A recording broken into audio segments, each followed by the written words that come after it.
jazz to those with seasoned palates, turn up to turbulent bass levels, we bump Tupac, we blast Tony Braxton, we crank up Billie Holiday, provide front row seats to everyone in the neighborhood. We do not know how to mourn quietly. We wail and scream in hopes we are resurrection enough for our bodies. Even our whispers are seismic.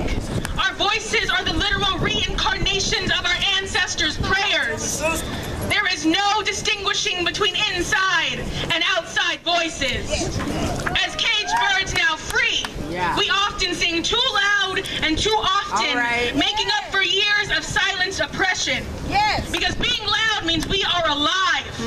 Because we have found a way, because we have found a way to survive and are celebrating. We are deafening darkness with demonstrative declarations of love.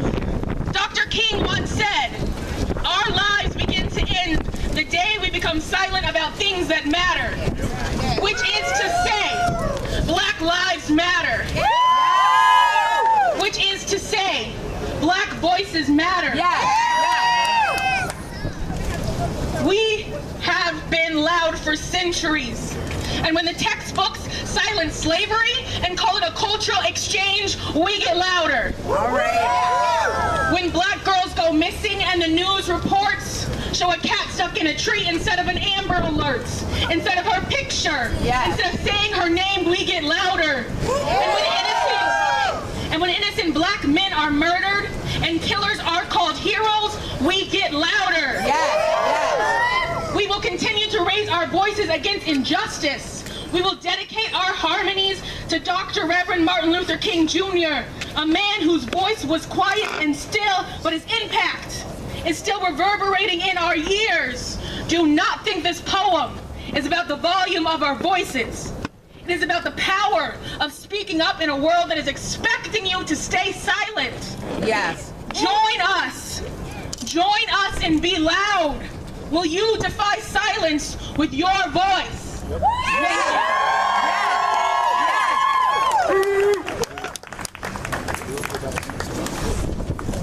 Activate your activism. Just do it. In the words of Dr. Martin Luther King Jr., injustice anywhere is a threat to justice everywhere.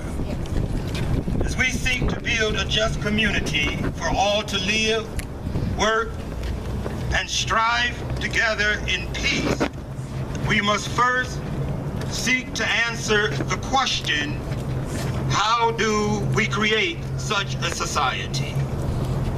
Therefore, embracing our fear challenges us to understand the other in his or her humanity. To face our fears, we must embrace courage. Courage is the strength to act on our beliefs, despite disapproval, grave danger, pain, or grief. Often when we find courage, we also find heroes who touch our hearts deeply with gratitude and admiration. As tennis player and social activist Arthur Ashe noted, courage is not the urge to surpass others at whatever cost, but the urge to serve others at whatever cost. Our desire to serve others is primarily rooted in love. As Gandhi believed, peace between countries and therefore communities must be based on love between individuals.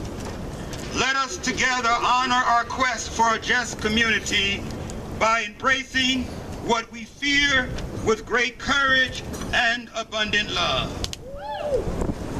In 1957, the Southern Christian Leadership Conference was formed following the Montgomery boycott. The Southern Christian Leadership Conference, under the leadership of Martin Luther King Jr., main aim was to advance the cause of civil rights in America, but in a nonviolent manner. When the perpetual reality is one of degradation and oppression, the natural humanistic response is that of protest. Yes, yes, yes. As Martin Luther King Jr. stated in his famous mountaintop speech, April 3rd, 1968, something is happening in our world today. The masses of people are rising up. And wherever they are assembled today, whether they are in Johannesburg, South Africa, Nairobi, Kenya, Accra, Ghana, New York City, Atlanta, Georgia, Jackson, Mississippi,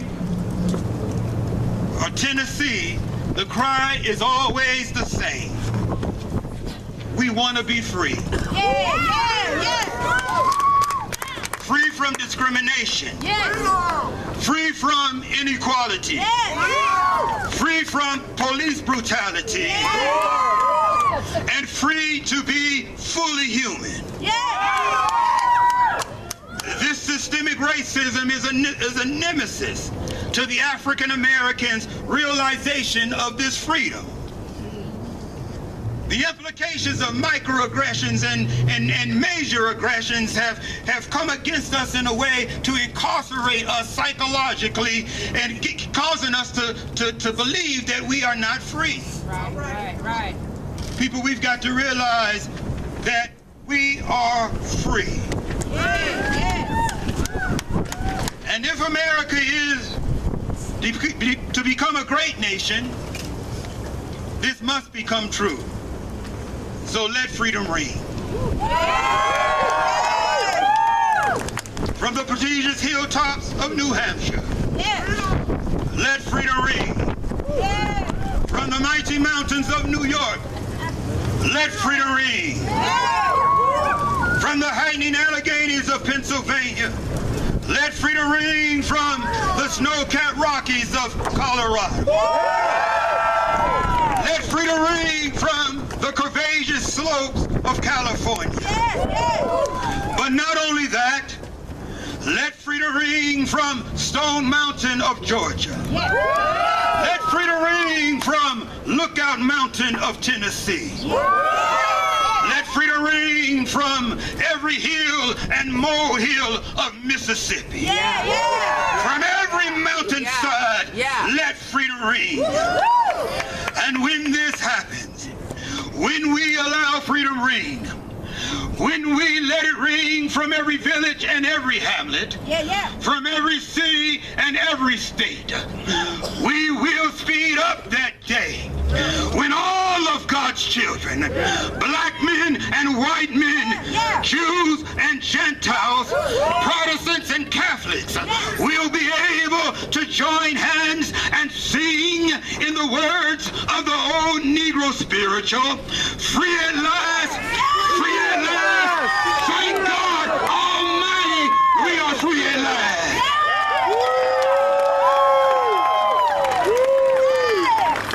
Live the dream, let freedom ring. Live the dream, let freedom ring. Let freedom ring, let freedom ring. Live the dream, let freedom ring. Live the dream, let freedom ring. Live the dream, let freedom ring. Let freedom ring, let freedom ring. Live the dream, let freedom ring. Live the dream, wish I had a drummer. Live the dream, let freedom ring. Let freedom ring, let freedom ring. Live the dream, let freedom ring. Live the dream, let freedom ring. Live the dream, let freedom ring. Let freedom ring, let freedom ring. One more time. Let freedom ring. Live the dream, let freedom ring. Live the dream, let freedom ring. Let freedom ring, let freedom ring. Yes. We often hear about King's dream. We are here today, the personification of King's dream, even when we're living a nightmare. Even when we're living a nightmare, we lift up Dr. King's dream today. We don't often hear 3 words when we talk about Dr. King. It was said by a speaker recently that 129 times the words persist, resist, and change happen in Dr. King's 5 most quoted speeches.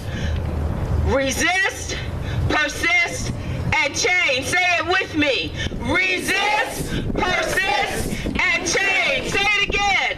Resist, persist, and change. When we resist injustice, when we persist until change happens, when we are sure that we are standing at change, then we will truly be living King's dream. Resist, persist, and change. Resist, persist, and change. Live the dream, let freedom ring. Live the dream, let freedom ring. Live the dream, let freedom ring. Let freedom ring, let freedom ring. Live the dream, let freedom ring. Live the dream, let freedom ring. Live the dream, let freedom ring. Let freedom ring, let freedom ring.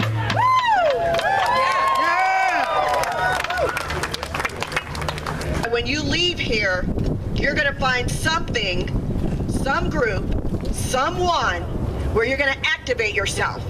And you're going to continue doing that until we feel, let freedom ring. Yes. So, ending today, thank you so much for coming out, spending the day with us, but this isn't the end of the day. We are looking forward to seeing you out there at different events, different things, but still activating your activism, because we're looking for you to just do it. Yes. Thank you.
stay center. Tell them to stay focused.